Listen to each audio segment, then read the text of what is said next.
健保署今年是推动分区总额合理成长管理制度，不过有一寡意见是烦恼讲，一个病院可能会为着好数据更较好看，来锁挂好延后开刀，损害着病患权益。这卫福部长邱泰源就回应讲，健保资源是真有限，推动这个新制度，就是希望互健保发挥更较大的效益。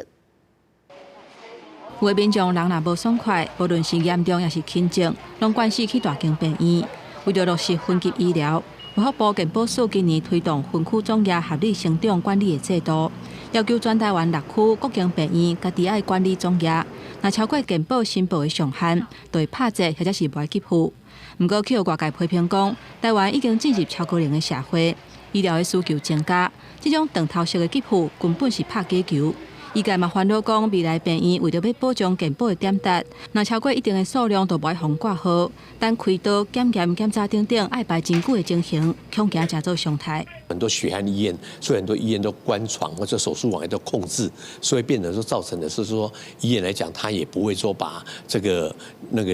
一些开刀房或病房尽量一直开嘛。在南部的话，因为提早采用了这个断头制哈，所以说有些头痛的检查哈，像是那个 MRI 或者是 CT 哈等等哈，那其实都已经排到几个月之后。医界团体嘛质疑讲，过去推动门诊减量，大间病院轻症的患者并无减少。颠倒予部分医学中心出现延长门诊的情形，呼吁健保署应该研究相关的指标，严密来监控，才会当保障民众就医的权益。不同程度的病人以及非必要医疗使用情况进行相关的一个监测，才能了解心智是否能够有效抑制这个医疗端以及民众端的这个冲量行为。当然，我会根据一些来评估，比如说他的急重症的病人的照顾的状况那医院的需求会有做一个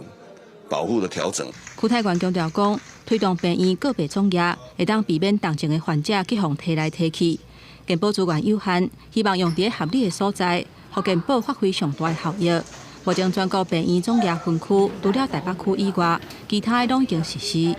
公视新闻台北报道。